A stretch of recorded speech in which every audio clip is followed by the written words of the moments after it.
Hi, everyone, and thank you for joining us at Lift Up Jesus. As you can see, guys, I have a headband. So this one was made by Lizem. So I'm gonna put all the information about how you can reach out to her and order your own. As you can see, it's really pretty, and you can adjust it with all your clothes. So why not to support our sister who's starting? She's starting her own business. So yeah, for Lism. So thank you so much for joining us today at Lift Up Jesus.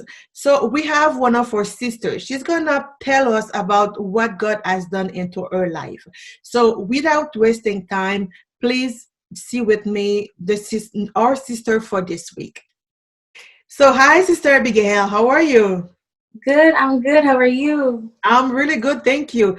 Thank you so much for joining us at Lift Up Jesus and for sharing your story with all the people out there. So, can you just introduce yourself so we know you better? Okay, sure. But first, I'd like to thank you for having me and blessing the Lord for the breath of life today. It's really great. So my name is Abigail. A lot of people know me by Christine, but I now go by Abigail. And I'm just a young Christian woman. I serve in Throne of Jesus Christ Church in Ottawa.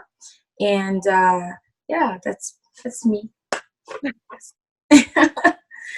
Wonderful. So, tell me, how was Abigail growing up? Because we know you are a young woman and you are serving God. And I know it's not easy. It's not something that a lot of people can say that it was easy growing up and serving the Lord at the same time. So tell us more about you. How was Abigail growing up? It was a roller coaster. Mhm. I grew up being the middle child between my two brothers, my younger brother and my older brother, and there was like a severe gap between the older siblings and us. So, me being the middle child, I was always around my brothers, which prompted me to think that I was like one of the boys. And that's where the rockiness started, because it was a lot of like mixed thoughts, not knowing exactly where I stand as a person. But it was a rocky beginning, and it smoothed out perfectly towards my adulthood. But yeah, that was me growing up. Okay. So now you're serving God, and can you tell us more? Like, how did you start? How was the encounter with God? So the way I came to know the Lord, it wasn't just one encounter. It was more of a gradual process, in the sense where um I grew up in a Christian family. Well, everyone says Christian family, but you really get to know the Lord personally by yourself. The older that you get, the more conscious you are. Mhm. But yeah, so basically my first encounter with the Lord, I was really young. Um, I remember getting caught with something inappropriate in my bag by my older sister, and I was very like scared, and I was in trouble. And it prompted me to go pray and ask, like, God, like, if you are for real, like, please, like, help my sister calm down, because I don't want to get a beating. It's not something severe, um but it was like that I got to know that, oh, okay, so when I do this, I get what I ask for, so there must be a God somewhere. Mhm. Um another incident that helped me encounter the Lord was one time when I was still young. I think I was like 14 or 15 at the time. My mother was leaving the house to go to work, and at this point we were going to church, but we were like, I was only going to church because my family went to church. I didn't really know God for myself. I knew there was, like, there is God, but I didn't really want anything to do with it. Mhm. But I remember my mom leaving to go to work and letting me finish the soup for the chicken to make. And So I was doing that, but I didn't pay attention. I left the oil on too long on the stove. And when I went to put in the tomato, it just blew up in a big fire. Oh. So the house didn't catch on fire, but like the whole kitchen almost did. A lot of there was a lot of flames, well, a lot of fire, a lot of smoke. Mhm. And I didn't get out of the kitchen. I just backed into the corner where the fridge and the counter was, Yeah. and there was no escape for me. And I thought I was going to burn alive and die that day. But with everything else around me burned except for me. And although I was like shielding myself like this from the fire and everything, it, like, as you can see my hands, I have no burns. Yeah. I'm completely normal and safe. And like, what, that was a scary experience. Why? Because I didn't know how everything else could have burned, but I stayed completely okay. And later on, my sister spoke to me and she made me understand that, you know, it's the grace of God, and that I should pray to thank God for protecting me in that way. And so from then on, I started gradually having like dreams or encounters with people who would speak to me on behalf of God, and that's how I met the Lord, basically. Yeah. Okay. Yeah. So, okay, I see. Yeah. That was really by the grace of God if you're still Yeah. alive, and no, Yeah. no, you don't, you didn't burn that day. I'm not burned. Every time I look at myself, I say, wow, like I could have had like third degree. I could be unrecognizable, but wow, thank you, Jesus. You know? That's good. God saved you. That's really Yeah. fantastic. And would you say that you trusted God growing up? I would say that I trust God now. Okay. It was a very it was a very long process for me to be able to trust the Lord. Why? Because growing up, I faced a lot of betrayals when it came to any kind of friendships Mhm. or whatnot, betrayals and rejection. And so it was very hard for me to put my trust in a person that I couldn't see, Yeah. if those that I did see easily betrayed me, right? And so I didn't really trust God, and I always thought that I was able to do everything for myself.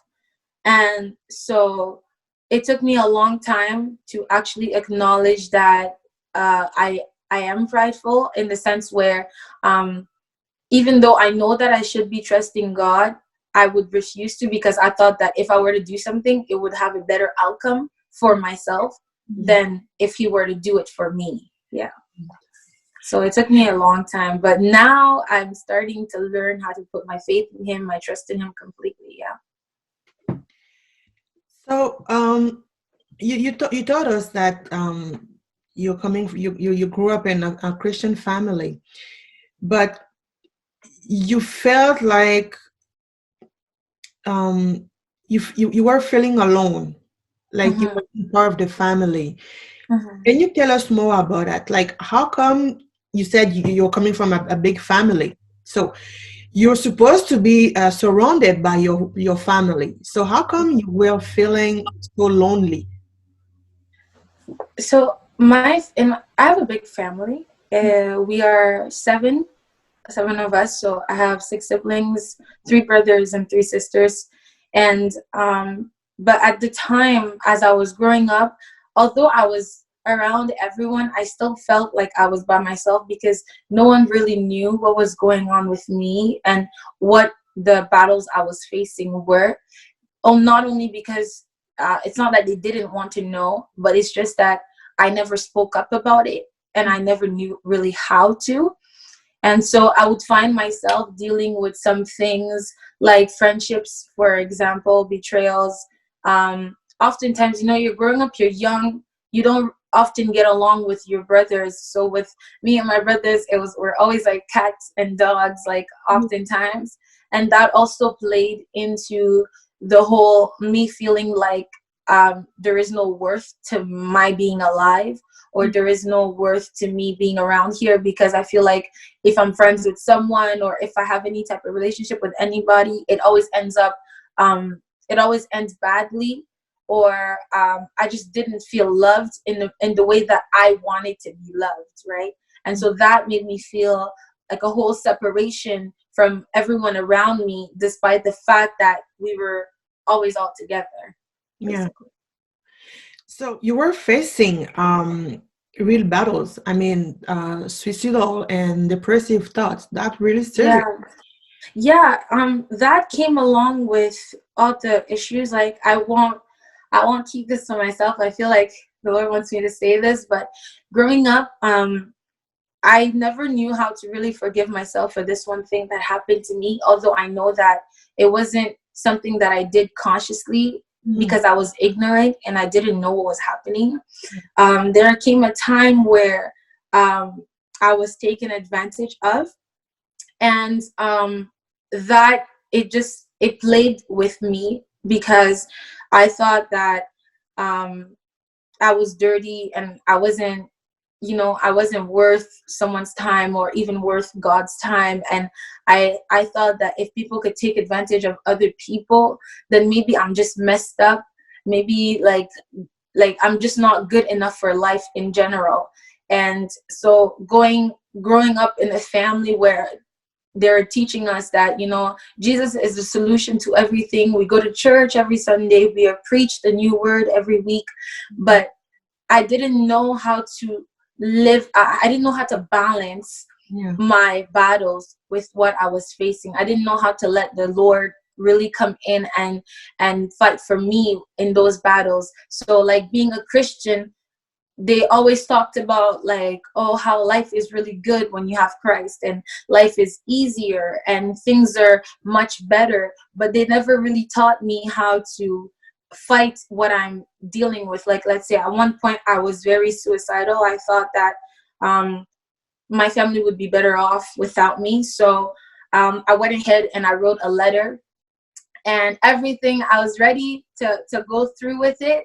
Oh, And then wow. I just fell asleep for the longest time. I woke up not even remembering what I was about to do.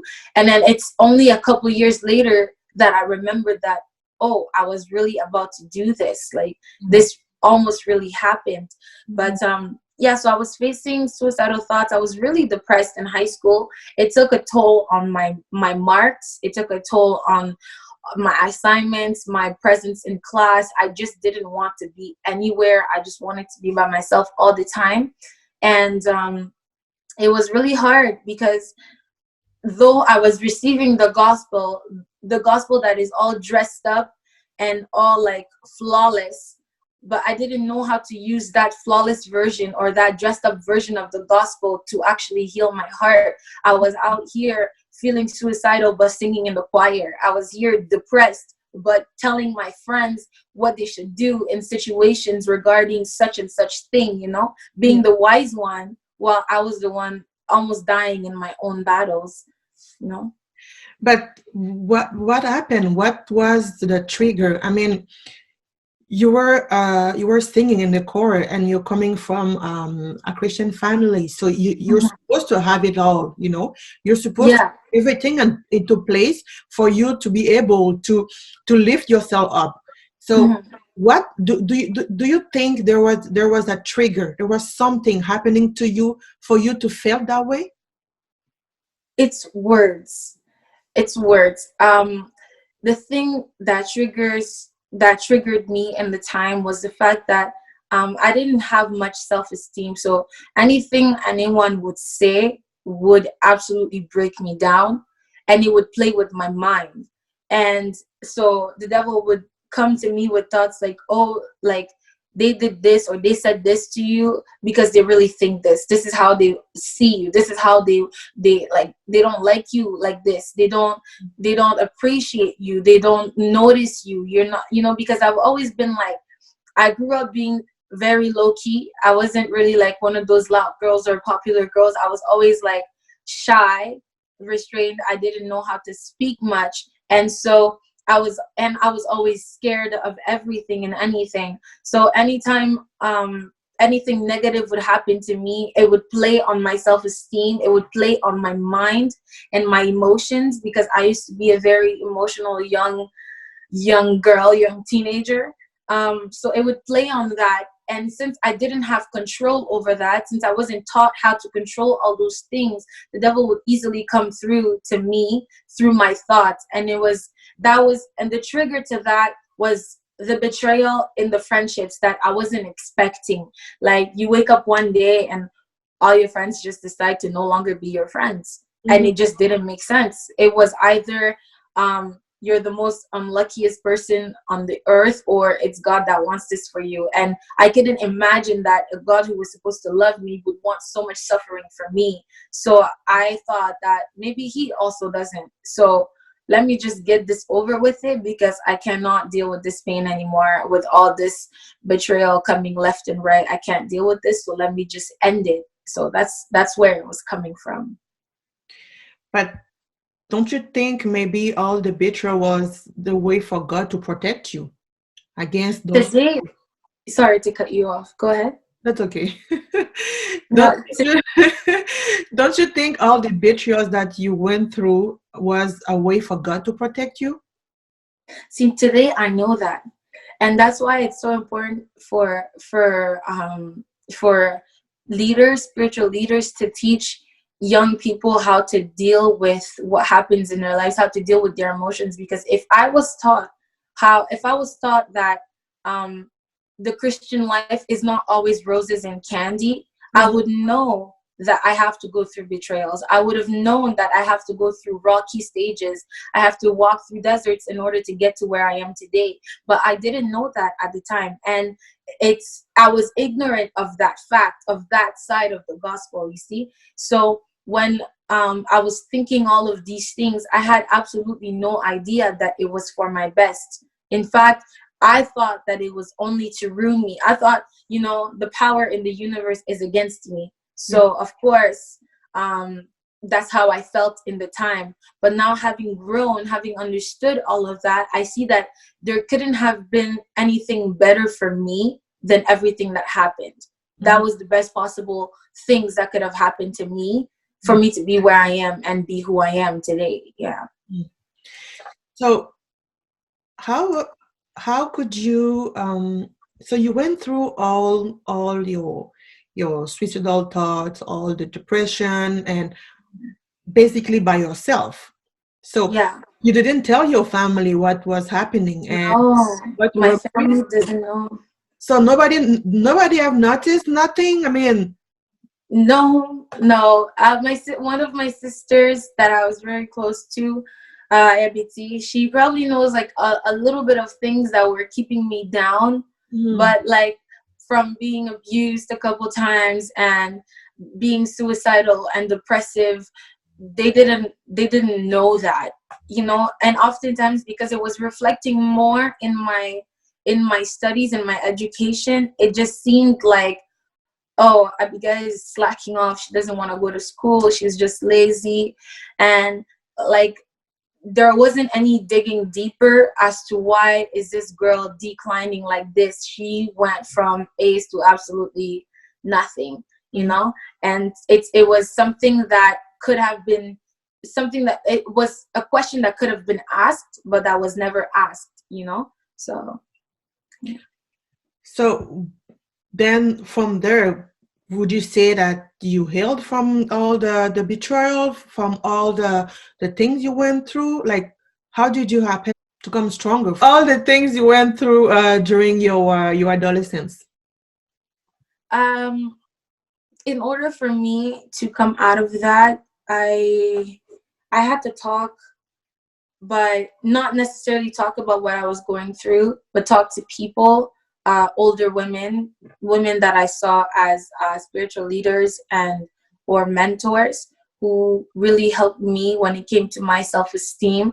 I used to have this mentor who she had put a lot of time in investing into me, as in telling me every day exactly what I should have been told from a young age. She slowly helped me rebuild by the grace of God through her teachings and through spending time with her. Also, my older sister, talking to her helped a lot, as in she would just advice. I never really opened up to anyone about what I was facing, but it was really just the advice that they would continuously give me. And I think this was God. Why? Because when I was receiving wisdom from these women, it was always relevant to something I was going through. It always spoke to me on a certain level where I was very broken, and it helped me to heal. I also myself tried to seek the Lord and try to learn and know God by myself, which helped a lot.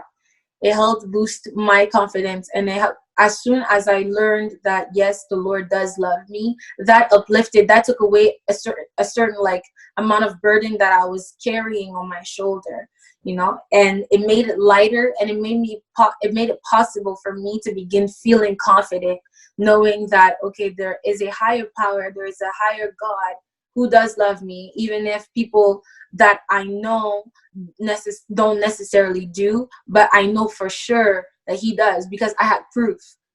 And when I was able to gather that proof, I was able to know for sure. I believed it, and now I just have faith in it. Yeah, and that helped me grow. Wow, that's wonderful. God is Yeah. so good. God is so good. And even when we are not thinking about it, we know He is somewhere around us, protecting us against Mhm. ourselves. Because Mhm. the world can be so hard and can be so Mhm. tough. So Mhm. without God, I don't know. I don't know how you can just go through Yeah, whole life, because it's I definitely agree. what's that? No, I said I definitely agree with what you said. It's hard. Life is so hard without the Lord. And I'm not saying that it becomes any easier, but you still go through the same life. The easier thing is knowing that there is someone on your side, you Mm-hmm. know, because most people, we go through life by ourselves. We think we're suffering ourselves, but once we put in our minds that there is someone rooting for me, there is a God on my side, then it kind of, you have inner peace. Although the burdens that we carry are heavy, we still have that peace that makes it seem as if we have no burden, you Mm-hmm. know? Mm-hmm. Yeah. No, that's true. That's definitely true. So, Hmm. having a low self-esteem can lead you to seek the world. Hmm. So you can be like, oh, you know what? Let me just forget about God and go hang up with people, with ugly Yeah. people.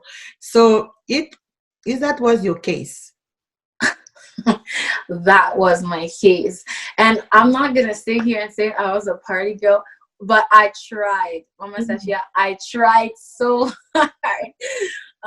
It was ridiculous, honestly, and I knew that it was not for me, but Yeah. I was so empty and desperately seeking for something to fill me that, like, even my friends at the time that did smoke, I would be like, if you're smoking today, I'm hanging out with you because I need to smoke. If you're going to a party, I'm going with you because I need to drink. I need to do this. And even like oftentimes they would tell me like, what are you doing? Like, this is not for you. But even though I knew that they were right, even though I knew in my heart that I should not be doing this, this is wrong, this is not what God wants for me, I ignored that because I thought, well, if it's what God wants, if it's not, then what is it that He wants from me? Why is it that I always had counter arguments, and that's something I never lack. I never lacked arguments. So like, I was there telling myself, no, stick to the word of God, stick to this, stick to that. What you're learning, it's helping you. Mhm. But then I'm like, if it's really helping me, how come my friends are not back? How come this is not better? How come I Yeah. don't feel better? So let me just go find something that is going to make me feel better. And Mhm. I chased that life, but it just ran away from me. I said, I didn't want you. I don't want you. I will never want you. So stay away. Yeah. And um, and that ended up hurting me even more because I knew that those kind of friends were not the right kind of friends for me, although they were great people. Like, it's not that they were bad people or whatnot, but they were great people. It's just that, so when something is not meant to be, it's not going to last. And Exactly. so it didn't last. It was very temporary. And the separation hurt me, but I knew that, and I knew it was my fault because I made myself go there. And having done that, I was setting myself up for failure, Mm-hmm. and I could have done better for myself, but I didn't want to, because I was telling myself I was young. I'm young, this is what people my age do. When you're 17, 16, you just want to go to like house parties, you want to drink and you want to dance and all of that. But You just want to party. it didn't work out for me. Yeah, no, it was not for me. Thank you, Jesus. It was not for me. Yes.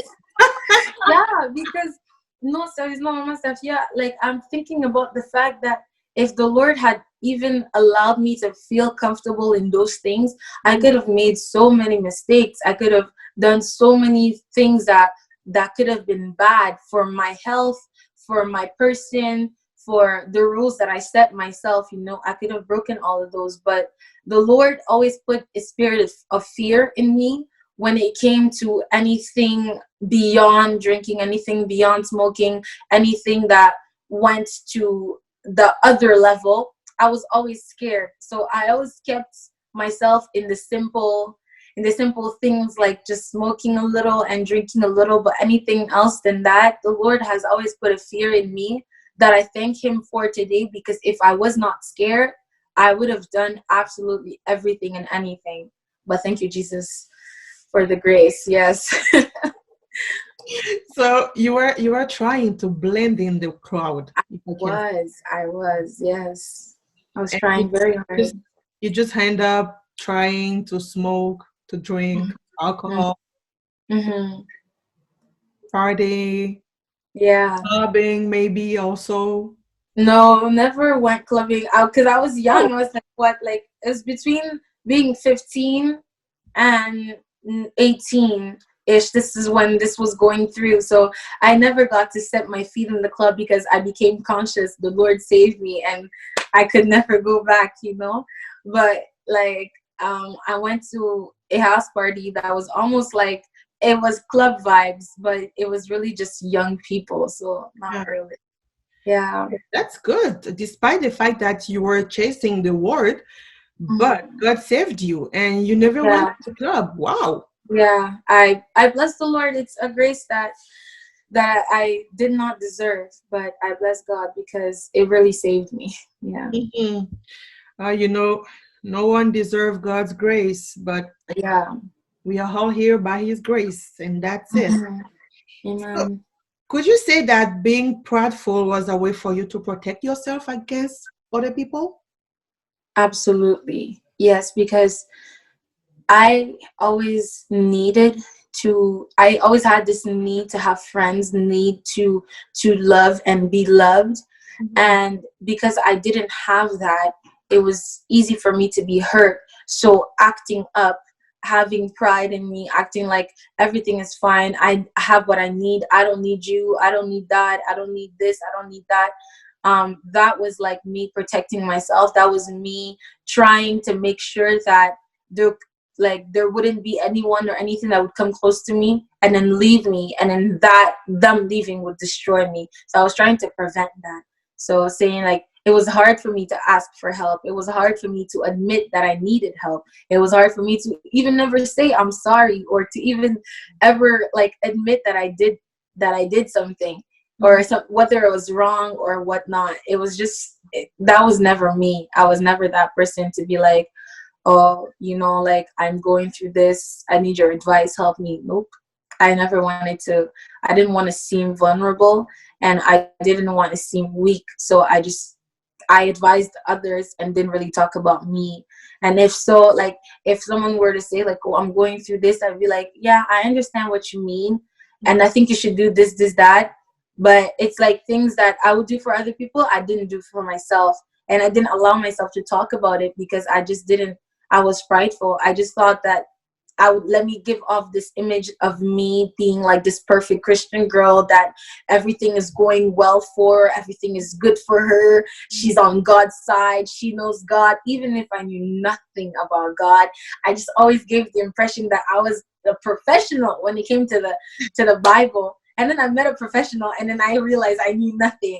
But yeah, so I always acted like I knew things and that I was sure of myself. And I kid you not, I don't know where this confidence came from, but it just was not God. I was so prideful, but yeah, and it was a way for me to protect myself, Yeah. but it wasn't the best way.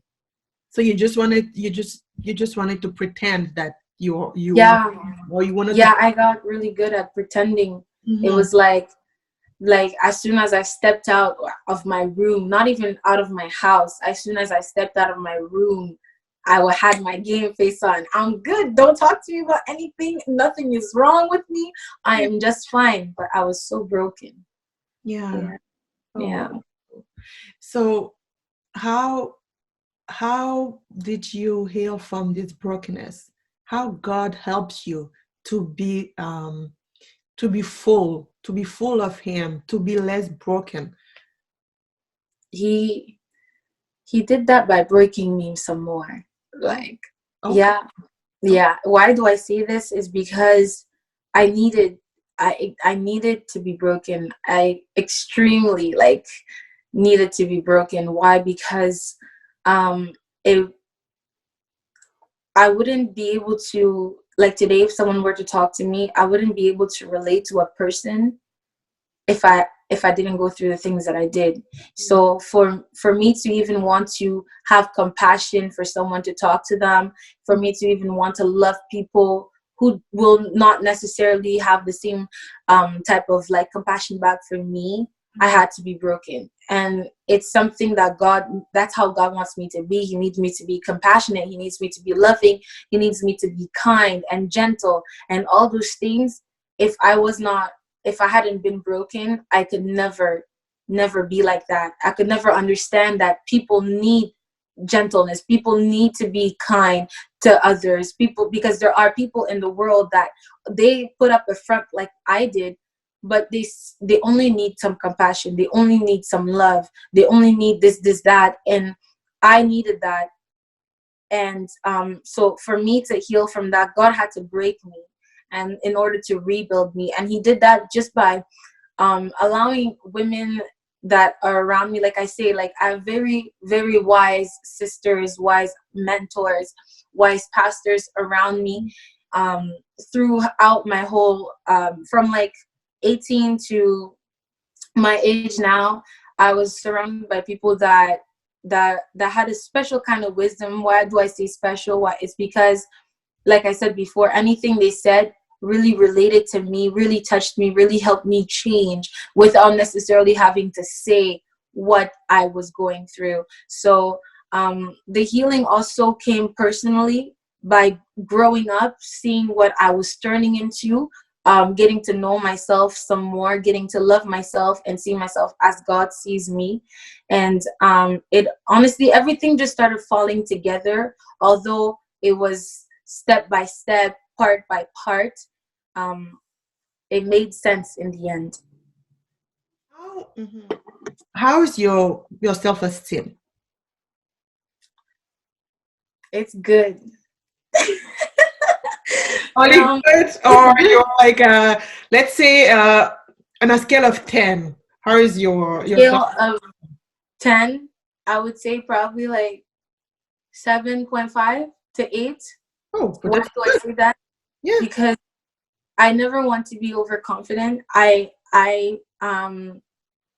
make sure to have a weakness Mm-hmm. somewhere, because I know that if I'm way too confident, if I feel way too good about myself, Mm-hmm. I will no longer need to seek God. So I always make sure that there is a weakness that I don't even try to work on, Yeah. that it's not going to ruin me, but I know that God is going to use for His glory in me. So that's why I say like 6, 7, 8, whatever, like around that range, Yeah. to keep myself humble and to always keep that attitude, to never overshow myself, to say like I am better than everyone. I am 10 out here. My self-esteem is through the roof. I Yeah. am great. Although I know that I am great, but I am great at 7, and God can be great in the rest. Yeah. Amen. That's good. That's wonderful. Praise God. Really good. Oh yeah, let's praise God for that because you're coming Mhm. from far, mommy. And Yeah. um, so today you are all natural, and Yeah. I saw some pictures of you, and you were all Glam all the time. glam, all shining with the beautiful makeup. Mine is not that good, but you were like the top on the makeup. So Yeah. tell me, you used to be a makeup artist, and now you're all natural. You're all, and you're beautiful though. I really Thank like you. it. You're Thank beautiful. you. You look at peace. You look really peaceful, and that's really great. So Thank you. tell me, what happened? What happened to the makeup lady? What happened to the makeup artist? Is it something that God asked you to do in order for you um, to feel good about yourself? Is it something you used to put, like you used to wear makeup because of your low self-esteem, or what was the reason? Um, yeah, so I I came to start loving makeup when I was probably in grade 12, grade 11, grade 12, after graduating high school. Mhm. Um, it was a way for me to hide. One, it was a way for me to hide the fact that I didn't like the way that I looked. Yeah. Um, it was a way for me to hide my scars and hide the fact that, like you said, I had extremely low self-esteem. Yeah. And it wasn't hard. I didn't even realize that I stopped until I stopped. Mm-hmm. And I kept wearing it. I kept wearing it, and a couple of times the Lord told me that, you should stop. Yeah. And I didn't want to listen because I still was not satisfied. It was really recent, actually. I was still wasn't satisfied with the way that my skin looked, or the way that I felt like I looked, because I was so used to looking at myself through society's eyes that I forgot that I should try to look at myself the way God sees me. Mm-hmm. So it has nothing to do with like not like, oh, like the Bible says. Yes, it does say, but for me it was more personal, in the sense where I didn't wear it like, I wore it because I wanted to feel pretty. I wore it because I wanted to feel like this is what I want to look for. I want people to be like, oh, you're so pretty with this. I like how you did this. I like how you did that. And Yeah. I worked in a makeup store, so it was always around me. So I had no choice, not only to always wear it at work, Mm-hmm. and but to always also wear it everywhere I went, whether I was going to school, whether I was going to church, to work. Even if I'm chilling in my backyard, I was wearing makeup. It was extreme for Oh, me. wow. Okay. In your Yeah, backyard. Wow. Wow, okay. So like you were just sitting around in your backyard and full of makeup running and around okay. Snapchat, going to throw out the garbage, Oh wow. makeup, going to the store, makeup, going here, going there, makeup. It came to a point where it was like idolatry for me. I loved it. I spent so much money on it. I was making money from it. Mhm. And at one point I was just like, I'm really tired of this. And but I gradually stopped because I was wearing full face beats, and then I slowed down to just natural beats like eyelashes, whatnot, some small things, all the way to absolutely nothing. And that's when I slowed down, that the Lord started speaking to me. And I said, okay, if you really don't want me to be wearing this, make sure that if I start wearing makeup, let my skin hate it, like let my skin like reject it. Show me that you really don't want this, because there are women around me preaching to me to strip myself off, to strip off the things that don't glorify God on me. And I agreed that one shall strip off to glorify God, but Mhm. I didn't want to go through it. And so when I started having skin problems, one morning I woke up, my face was red, I was full of pimples, and I was having like an allergic reaction, but I'm not allergic to anything. Yeah. And I went to the clinic, and then they told me, oh, listen, um, you are having a reaction to something unknown. But what we suggest to you is that you quit wearing makeup. And I was like, what? Come again? Then the doctor was like, you don't get it? I was like, no, please repeat yourself. He was like, yeah, so you will need to limit your use of cosmetic to from little to nothing. And I was like, are you serious? He said, yeah, because your skin is really sensitive. Like every time that you wear it, you have to make sure you can't last with it, you can't go long with it, because it will irritate your skin. And then that's when I remembered that, like, oh Lord, I had asked for this. But I was like, when it was happening to me, I'm like, I'm going through spiritual attacks. This cannot be from God. In the name of Jesus, I bind the people doing this. But like, but I forgot that I asked for this. I wanted to know if God wanted this for me or not. And that's what happened. And after telling my husband that, listen, this is what they said to me, he didn't even, like, because I was telling him, you really need to pray because I'm really going through spiritual attacks and this, that. He just laughed at me. He said, stop wearing makeup. That's your answer. That's it. That's all you need to hear. That's all that's going to fix your face. And then gradually, I started to accept it little by little, until day by day, I find myself comfortable with how I look, comfortable with my skin, comfortable with everything about myself now. So it's easier for me to let it go now. It wasn't like a one step thing where it was like, stop wearing makeup and I just put it all the way. And it's still right there. Like the whole box is still right there. But I look at it because I like to remind myself how far I've come in my walk in the faith, and it's a good reminder. And it goes with the head wrap that I'm wearing, because it's gonna be a year. We want to know. Tell us more. It's gonna be a year in August that I've been wrapping my hair. So basically, like, it was the same thing for the head wrap. The most freaking question I was getting was like, oh, now you wear a turban. Does this mean you're a Muslim now, or what are you doing? And so myself, I didn't know that it would ever come down to this.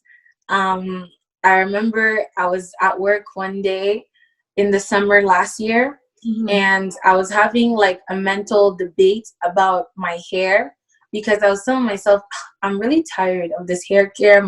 Nothing works for my hair. It's dry all the time. It's breaking. And like, I'm just done wasting money and trying to take care of it, because it's obviously not working. I'm just going to cut it all off. And then instead, I was scratching my head all the time because I was wearing this wig that I made, but my head was so itchy. I was like, I'm really tired of this. I think I should cover my head. It came like that. I kid you not. That's how it came. Then the next day, it was like, I said, okay, I'm really going to cover my head, but you know what? No, I'm young. People are gonna think I'm weird, and I'm gonna look Muslim. I don't want to look Muslim, so I don't want people to ask me questions all the time. Why do you do this? Why do you do that? Why don't you do that? And I didn't know that it was something that was a must for women when they go to prayer and stuff like that. I didn't know that. I just knew that that's what I wanted to do. And the more I was debating with myself, the more it became a desire in my heart to actually do it. So I prayed on it, and I felt that because I was feeling very moved and very what can I say, moved and not inspired, but pushed to do it. I did. So on day one, I said, okay, so I'm gonna try this out. I'm gonna go and look at how I can wrap this up. My mom does it, like, she has a way for it. She's gonna give me a technique. So I went to see her. She showed me how to do it like this. And since like August 25th last year, I've been wearing it like this, sometimes up top, like here. And I just haven't felt comfortable taking it off. Obviously, at my traditional wedding now I'm starting to take it off, because it was even like, it became a sacrifice for me, as because I told myself like, I love my hair. I love to wear wigs. I love to like do hair, braids, whatever, all of those things. I love that. But I said, Lord, if you're really putting this in my heart, me being this young, sacrificing my hair for you, then I will do it. But you have to do this for me. Like, I'm gladly going to sacrifice, but you have to come through for me some way. I don't know how. You don't have to come through for me. Huh? He has to do his part for you. Exactly. Okay. And like, I started it as jokes, but the things that came afterwards because of this sacrifice, every time I reminded the Lord, look at my age, look at what I should be doing right now, but look at what I'm doing for you. I'm covering my head. I'm telling you, it works. So it was something that God put in my heart to do. He didn't tell me how long to do it for. It could be for the rest of my life, and I wouldn't mind, because it's a great sacrifice for him. It's for his glory, so why not, right? And so that's why people, I at some point, like, even my family didn't understand me. They're like, what is it with you and your head? Like, just let your hair out. Like, everyone, when I tell you that the devil was trying to come at my faith, I said, I decided to do this, and I was trying to also work on the fact that when I make a promise to God, I want to follow through with it. And I said, no, you know what? I promised you that I'm going to wrap my hair, so I am going to wrap my hair. So imagine when I was trying on wedding dresses, my sisters are getting fed up with me, telling me, take it off so we can try the veil. Like, take it off, take it off. My friends are telling me, take it off. Everyone around me, like, why are you wearing that? And I was just faced with all of this, like, not negativity, but it was like challenging me to be stronger in my faith and to keep my word to God. And I am so proud of myself. And it's only lately that I've been starting to feel all right to take it off. And I think I'm coming to the end of my sacrifice, because the Lord is allowing me to take it out. But it feels weird. I feel like people can see me, like, now that the other day I walked out, I didn't have it. I went downtown to go somewhere, and like, I just like, whoa, I feel like people are looking at me because my hair is out. This is so weird. It's weird now, but it's good. I'm getting back to it gradually, step by step, doing what I'm asked. Yeah. So. Wow. Yeah. Yes. It plays on you, because, you know, I mean, I was going to school, I went to college, and there's a lot of people in the halls, and like, I had classes in every single one of my classes. Like, everyone, when we were introducing each other, like the first day, whatever, we had to like do the break the ice games that people do, obviously, when it's the first time everyone is meeting. Right. And we were like paired up with a person, and the person would say what they think off of our appearance. Every time was, Abigail is Muslim, Abigail is this age, Abigail is like this. And every time they got it wrong, every time I said I'm Christian, everyone was like, what? You don't look Christian, you dress like a Muslim girl. And I was like, why? Oh, okay. Yeah, one of the ladies was like, you dress like a Muslim girl. I was like, why is that? Oh, because you're always so covered up, and you know, your hair is covered, you are covered, you don't give me the vibe of anything else but Muslim. And that really hit me, because I was like, wow, us Christian girls, we have to step up our dressing game, because this is serious. This is serious. But yeah, so it strengthened my faith a lot to wear this thing on my head. There are days where, I kid you not, I was tired. I bothered my husband a lot, saying like, why is God imposing this on me? This is not fair. Look at this girl, her hair is beautiful, it's natural, it's all big and long and like curly, and that's what I want. And I didn't know that I was letting that get to me in my head. And the more I kept letting that get to me, Instagram. This is what Instagram does to you. Oh, The more I was seeing pictures and Instagram videos, is devil. yeah, yeah, the more I was seeing the pictures and videos of girls with natural hair flipping their heads, it was getting to me so much. But I decided, you know what, keep walking, just keep walking. And God really helped me. If it wasn't His strength, God knows that September 1st, I would have taken it off. But here we are in May 2020, and I still have it. So I bless God. Yeah. Wow, what a sacrifice. That's really, I'm proud of you. That's really good. That's really Thank good. you so much. Praises be to God. Yeah, we all have our own journey with God. It's Mhm. same thing with somebody else. And well, your journey include you having your rap in your head. So Mhm. fantastic. That's really Yeah. fantastic. It's And a yes, lot to give up. Instagram is the devil because when you're spending your time on Instagram and you're Yeah. trying to compare your life with somebody else's life, Mhm. that's really not good because you don't know what the other person is doing behind the screen. Exactly. So trying And to compare yourself, oh my God. mhm. Yeah, it's hard because you can lose your faith off of being on social media for so long.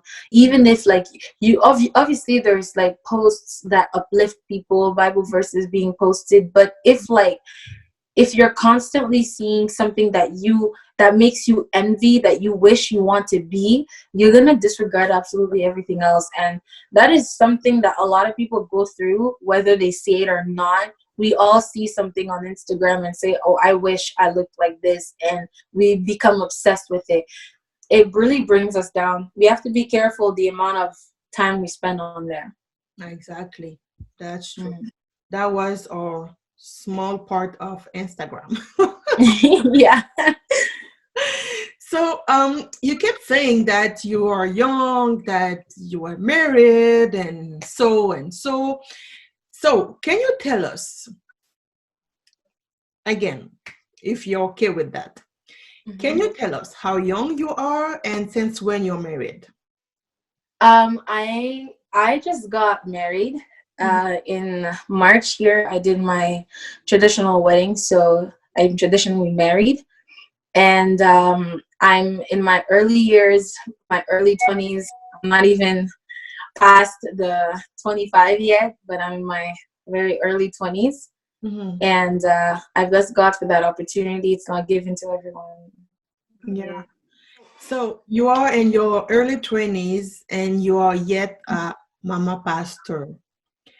Yeah, What a blessing and what a charge, because it's yeah. a big charge that God had put into your shoulders. So tell me, how do you deal with all this? How do you deal with helping all the women, well, I won't say all the men because we are focusing into women. So how do you deal with helping all the women Mhm. of your church who maybe they have the same age as your mom, as your big sisters, and so on? So tell me, Yeah. how do you deal with all that? Because it's a big responsibility for you. How do you do that? Yeah. That's a very good question. I haven't been in the business long enough to say that I'm out here giving counsel to women that could be my mom's age or my older sister's age. But all I can say for the moment being, I help people or try to give counsel to those that are closer to me or to my age range, those that I can. I Mhm. am learning from my husband. I am learning from the Lord and from others that I am seeing around me, because I like to look everywhere, not to look everywhere, but to I like to have a certain like structure, Yeah. and I what I find that is good, I take as a strategy for myself to use in the future. The more that I grow alongside of my husband in his ministry Mhm. and in the church as well. So the only thing that I can do right now to really help like the people there is to keep him in prayer Yeah. and protect him in prayer so that he can be strong by the grace of the Lord to watch over their souls. as he should, by the grace of God. That's good. That's really Yeah. good. It's something unusual. I mean, being so young and being mama pastor. Like it, I I'm gonna have to tell you this. Like, um, I've always thought I would be one day, because I remember being young. Like when I was planning this out, even like in high school, I had this one friend that I have, or we're still friends. Mm-hmm. Um, we used to talk. We used to skip class together to go talk about these things, who we're gonna marry and how life is going to be. I Yeah. never envisioned that it would be at such a young age, Yeah. or I never thought that it would happen this way. But Mm-hmm. I always said, oh, I really want to marry a pastor someday. I didn't think it would come true, but I praise God that it did. And I wouldn't say that I'm not surprised. I am a little, and I'm also not, because it's something I wanted. Mm-hmm. And yeah, so yeah. That's fantastic. That's really good. And Yeah. so do you have any advice that you can give to anyone who's facing the same issues that you did? Someone with low esteem, with low self-esteem, someone who's struggling just to find her place into this world. So do you have any advice for other people? Yes. So what I would say is put your trust in God. Why do I say this? Is because um, in the world that we live in today, we are taught to be a certain way. We are taught to do certain things and look a certain way that doesn't necessarily glorify God. Mhm. And oftentimes, what is our true selves have to be put aside in Mhm. order to conform ourselves to what the world is today, in order to fit in. And there is nothing worse than having to pretend. There's nothing worse than having to put yourself on the side. That is why I say put your trust in God, because God allows you to be you. Mhm. God doesn't judge you for being you. God doesn't judge you for who you are. He just makes you better. So allow yourself to be vulnerable before God, and allow yourself to let him help you. And that's the thing that a lot of us don't do, is that we say that we know there is God, we pray to God, but we don't let him actually help us, because we are low key, we are scared that it may not work out the way that we want it to. Yeah. And oftentimes, just because it looks like it's not working the way we want it to, it doesn't mean that it's not how it should be for us. You Mhm. know what I mean? So for anyone that is going through what I went through, I just really pray that you would find it in your heart to let God truly take control. That is the hardest thing that you can do, to let someone control you, to let someone else take control of your life. I pray that God may give you that ease to let him take the control of your life. Because once you do that, obviously I'm not telling you that life will be easy, that it's easy cake for you, like everything is going to get better. But when he takes control, he then will start showing you how he sees you. And once you see how he sees you, it won't even matter how society wants you to be. It won't even matter how, like, you wanting to fit in won't matter anymore, because you know that God appreciates you. You know that this is how God sees you, and you will have inner peace. And the one thing that we are all looking for, even if sometimes we don't say it, is that inner peace that the Lord gives us. So go to God, really. Give yourself to Jesus, give your life to Christ, and only he can make it better. The suffering won't stop. We have to suffer, because if we don't suffer, there is no way we see him. It's through our sufferings and hardships. So it won't stop, but you will suffer in the Lord. And it's better to suffer in the Lord than to suffer outside of God, because that's worse, you Mm. know? So, Exactly. And yeah, when you're suffering, it's also part of your testimony, exactly. to have Ex- something to tell other people out there. So that mhm. way they know that God is real. They know that God is still working even nowadays. So yeah, that's true. We really need to suffer. It's weird, but yeah, with God we need to suffer. Yeah. Because how are we supposed to we have to find a way. God always makes sure that we go through these things because there are people that we have to relate to someday. There's people that we're going to talk to that are going through what we're going through. So if, let's say, like, you never went through what I went through, how are you supposed to come and tell me I know how it feels? How are you supposed to counsel me? You wouldn't be able to do that. So that's also why we go through the things that we do, to be able to help the next person, right? Exactly. No, that's true. That's Yeah. definitely true. Thank you so much for coming up. I just lift up Jesus, and thank you so much for your time, for sharing your story and giving us advices on how to lift up our low self-esteem. And do you have a last word for us? My last word for you is just keep it simple and trust in the Lord, because when you do put your trust in Him, He always comes through for you. So yeah, that's that. Wonderful. That's it for today. Thank you so much for watching Lift Up Jesus. We hope you've been blessed by this testimony.